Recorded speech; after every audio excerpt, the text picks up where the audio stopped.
Beynəlxalq imperialistlər və onların yerli tulaların siyasəti. Kökündə bu dayanır. Xərçəng getdikcə burada artacaqdır. Amma biz çalışırıq ki, nəsə eləyək. Kim bizə qulaq asıb, ilkin bizə gələcəksə, onlara biz nəsə yardım eləyə biləcəyik. Qalanlarına əlimiz gücümüz çatmayacaqdır. İnsanlar da son ümid kimi bizə gəlir, ehtiyac deyil. İlk ümid kimi bizə gəlməlidir. İlkindən, eşidən kimi bizə gəlməlidir. Sağlam insan bizə gəlməlidir. Təzə-təzə balaca bir narahatçılığı olan insan bizə gəlməlidir. Bizdə elə geniş imkanlarımız yoxdur, xəstəxana falan olsun ki, biz onlara ağır vəziyyətdə yardımçını eləyə bilərik.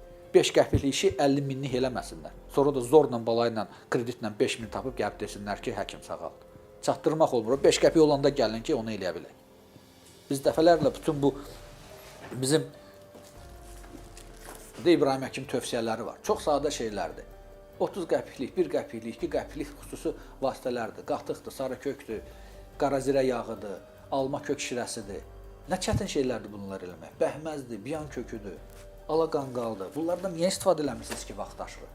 Niyə vaxtında istifadə eləmirsiniz ki, məcbur olursunuz sonra kimyəvi əməliyyat və digər ağır üsullara düçar olasınız ki, onu da çatdırmaq olmur. Ondan da yenə də tələf olursunuz. Və bu problemlər çoxdur. Biz təkik, biz ancaq maarifləndirə bilərik, doğru yol göstərə bilərik. O doğru yolu gedib getməmək artıq insanların öz öhdəsinə qalır. Eləyə biləcəklərmi onu? Onda sağalacaqlar.